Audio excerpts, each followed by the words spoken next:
Baiklah, saya akan menjelaskan mulai dari bab pertama sampai bab ke-6. Topik pembahasannya tentang statistik. Yang pertama, bab 1, berkenalan dengan statistik. Apa sebenarnya pengertian data dan apa kegunaannya? Nah, data itu adalah sesuatu yang diketahui atau dianggap dari suatu persoalan itu kita bisa mengambil data dari permasalahan itu sehingga kita akan lebih mudah untuk menyelesaikan masalahnya. Lalu, data dapat berguna bila dikaitkan dengan masalah manajemen sebagai dasar suatu perencanaan. Agar perencanaan sesuai dengan kemampuan yang dan kemampuan yang dimaksud ialah kemampuan perbiayaan, keuangan, serta kemampuan material.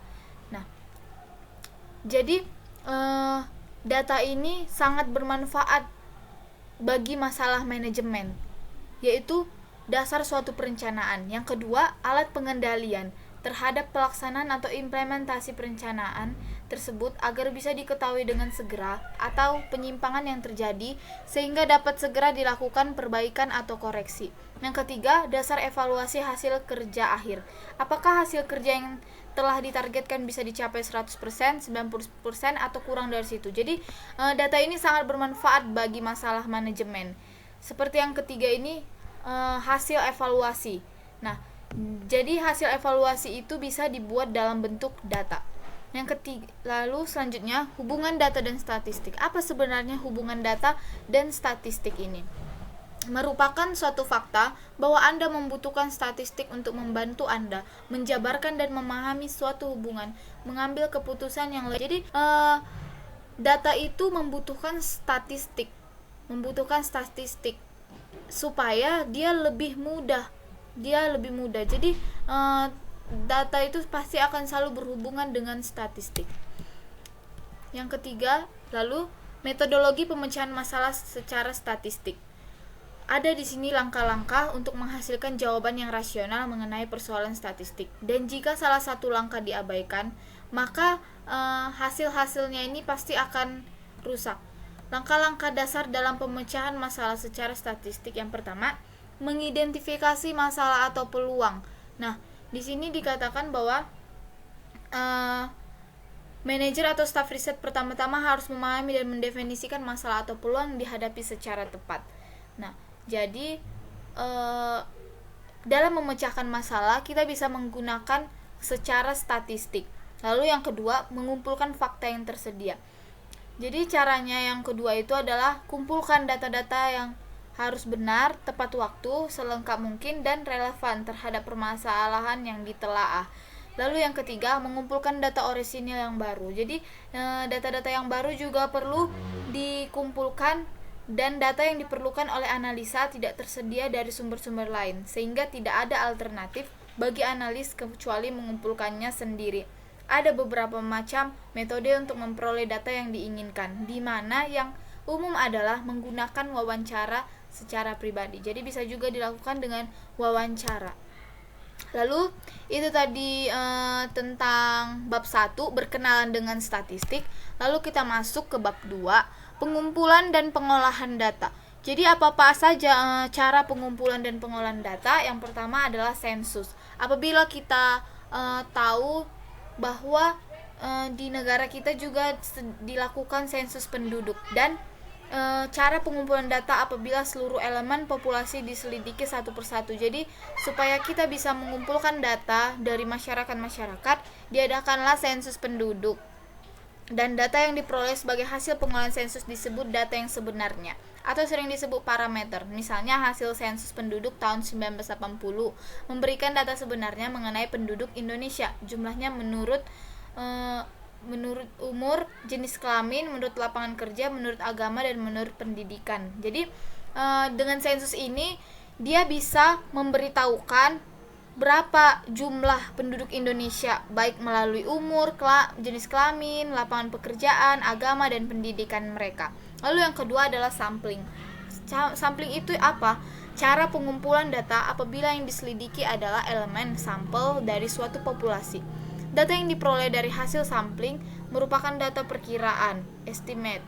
Jadi jika dari 1000 perusahaan hanya akan diselidiki 100 saja, maka hasil penyelidikannya merupakan suatu perkiraan. Jadi ini misalnya perkiraan jumlah karyawan, perkiraan jumlah produksi, perkiraan jumlah modal, perkiraan rata-rata modal, perkiraan gaji karyawan per bulan, dan sebagainya. Jika nilai yang dihitung berdasarkan seluruh elemen populasi disebut parameter, maka data yang dihitung berdasarkan sampel disebut statistik. Statistik tanpa S, sebab statistik dengan S berarti ilmu statistik yang sering disebut statistika. Jadi di sini dikatakan bahwa merupakan data perkiraan.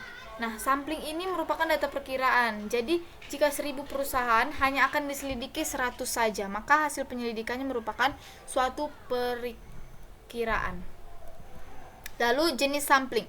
Simple random sampling ialah sampling di mana pemilihan elemen populasi dilakukan sedemikian rupa sehingga setiap elemen tersebut mempunyai kesempatan yang sama untuk terpilih. Nah, metode ini tepat dipergunakan apabila homogen atau relatif homogen. Misalnya, populasi N 1000, populasi N 1000,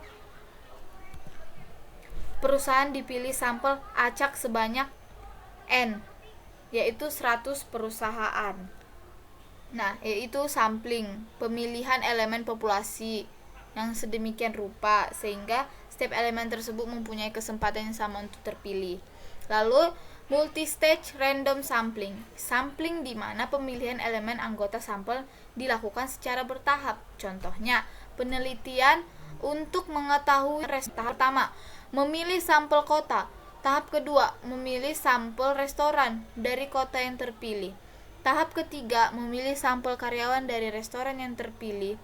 Upah karyawan ke K, restoran ke J, dan kota ke L. Misalnya Salim dari restoran Sayo, kota. Penelitian untuk mengetahui rata-rata kebutuhan kecil tingkat kecamatan. Tahap pertama, memilih sampel provinsi. Yang tadi contoh pertama, sekarang contoh yang kedua.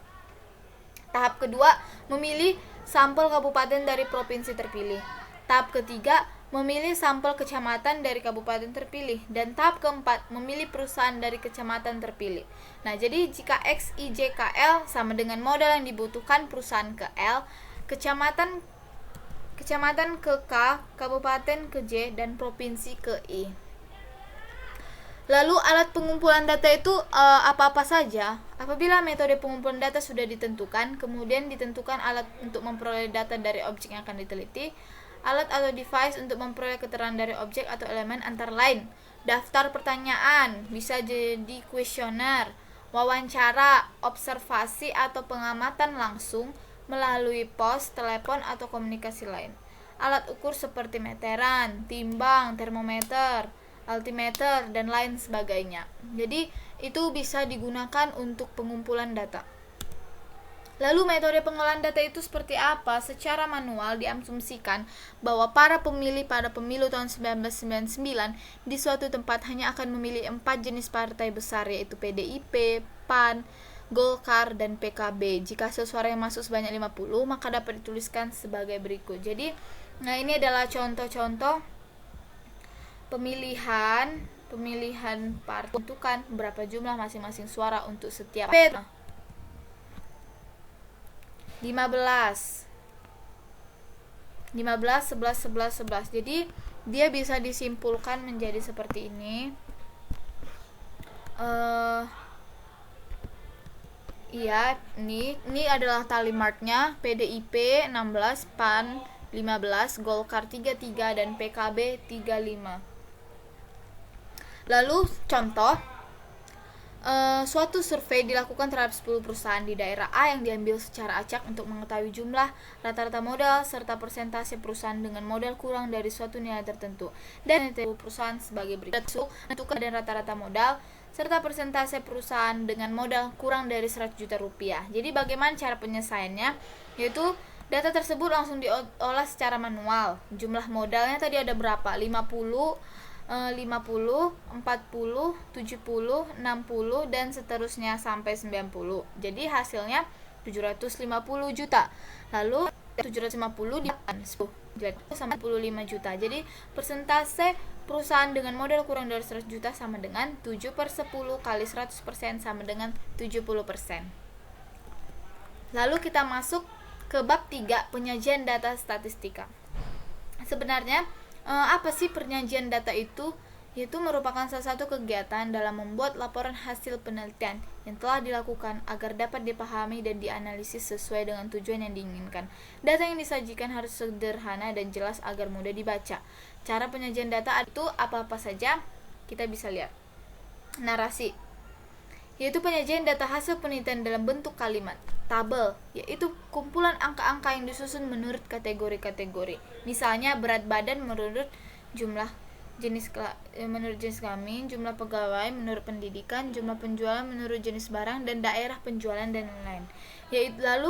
Lalu berikutnya grafik atau diagram, yaitu gambar-gambar yang menunjukkan secara visual data berupa angka atau simbol-simbol yang biasanya dibuat berdasarkan data dari tabel yang telah dibuat. Nah, ini adalah contohnya penyajian data dalam bentuk tabel. Jadi kita bisa kelompokkan. Di sini adalah jenis barang, lalu di sini daerah penjualan 1, 2, 3, 4, lalu ini merupakan total. Nah, jadi ini totalnya, total dari keseluruhan ini, dan ini juga totalnya. Jadi ini merupakan bentuk penyajian data dalam bentuk tabel. Ini contoh penjualan PT Sinar Sakti menurut jenis barang dan daerah penjualan tahun 2007 dalam satuan. Lalu ini narasi tadi sudah saya jelaskan. Grafik juga ada terbagi-bagi, yaitu grafik garis atau line chart berupa garis diperoleh dari beberapa ruas garis yang menghubungkan titik-titik pada bidang bilangan. Lalu grafik batangan, bar chart, grafik data berbentuk persegi panjang yang lebarnya sama dan dilengkapi dengan skala atau ukuran sesuai dengan data yang bersangkutan.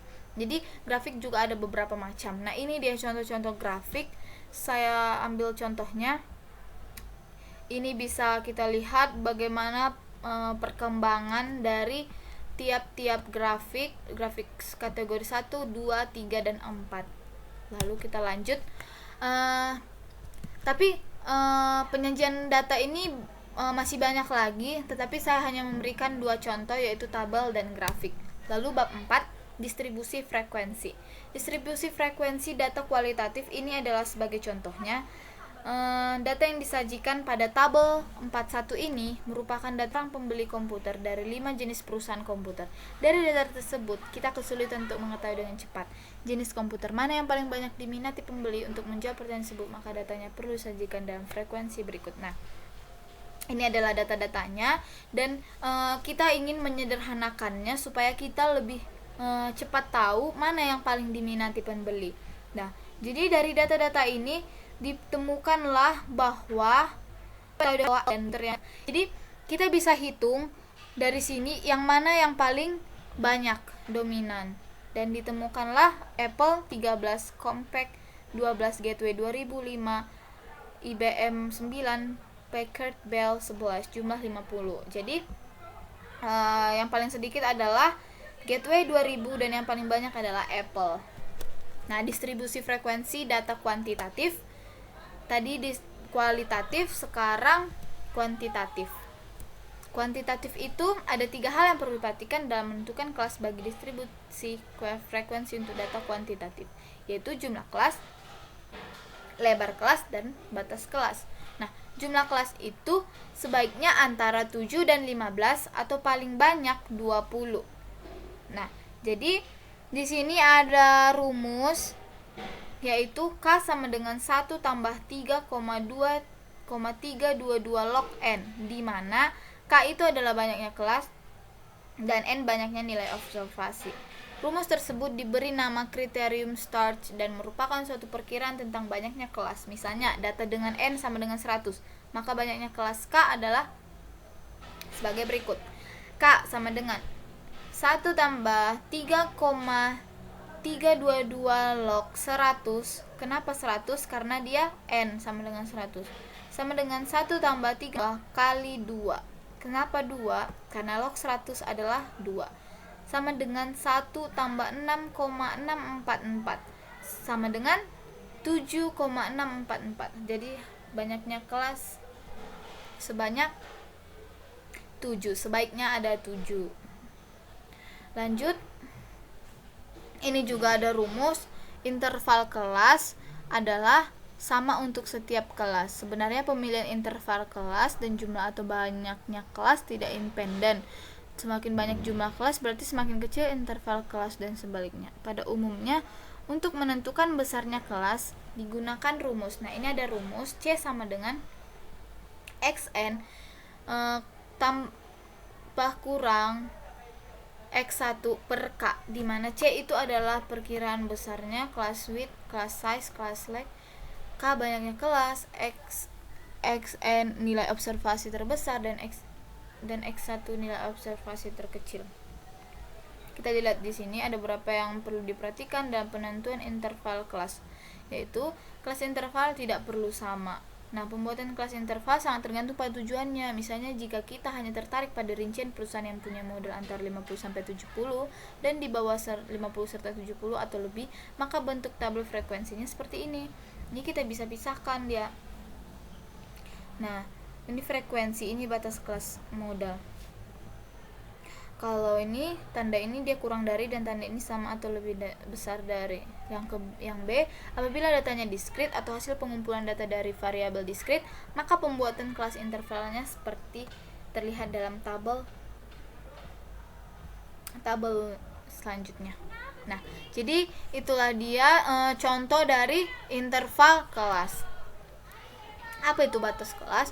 Batas kelas bawah menunjukkan kemungkinan nilai data terkecil pada suatu kelas, sedangkan batas kelas atas mengidentifikasi kemungkinan nilai data terbesar dalam suatu kelas. Jika diketahui kelas-kelas interval ada 30-39, 40-49, 50-59, dan seterusnya, maka untuk nilai batasnya bawahnya lower limit adalah 30, 40, 50, dan seterusnya, sedangkan nilai batas atasnya upper limit adalah 39, 49, 59, dan seterusnya. Jadi bisa kita lihat dalam contoh ini.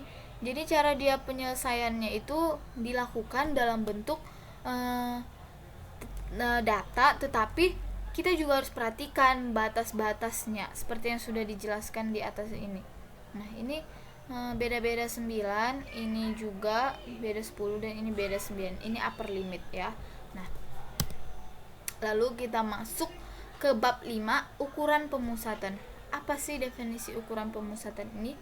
Yaitu average atau rata-rata, nilai yang mewakili himpunan atau sekelompok data, a set of data. Nilai rata-rata umumnya cenderung terletak di tengah suatu kelompok data ruang, disusun menurut besar kecilnya nilai. Dengan perkataan lain, nilai rata-rata mempunyai kecenderungan memusat, sehingga sering disebut beberapa jenis rata-rata yang sering diperhitung. Rata-rata ukur, rata-rata harmonis. Setiap rata-rata tersebut selain mempunyai keunggulan juga memiliki kelemahan dan ketepatan. Penggunaannya sangat tergantung pada sifat dari data dan tujuannya. Misalnya untuk melakukan analisis. Jadi untuk melakukan analisis juga kita harus melihat bagaimana data-data itu disajikan. Jadi setiap rata tersebut mempunyai keunggulan juga memiliki kelemahan, dan ketepatannya penggunaan sangat tergantung pada sifat dari data dan tujuannya. Bagaimana sifat data dan apa tujuannya. Jadi dalam melakukan analisis kita harus memperhatikan itu semua.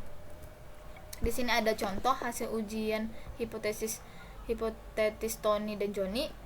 Di sini adalah mata pelajarannya, hasil ujian Tony dan hasil ujian Johnny.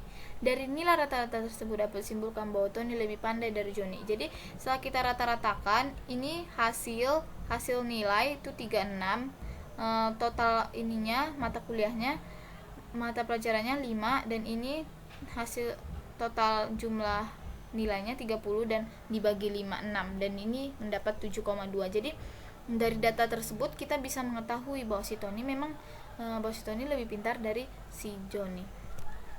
Rata-rata hitung apabila kita mempunyai nilai variabel X sebagai hasil pengamatan atau observasi sebanyak N kali, yaitu X1, X2, dan seterusnya, maka rata-rata sebenarnya, jadi di sini ada rumus, ini dibaca mu, yaitu simbol rata-rata sebenarnya yang disebut parameter. Rata-rata ini dihitung berdasarkan populasi. Oleh karena itu rata-rata sebenarnya sering juga disebut rata-rata populasi. Jadi ini ada rumus untuk menghitung rata-rata sebenarnya atau populasi.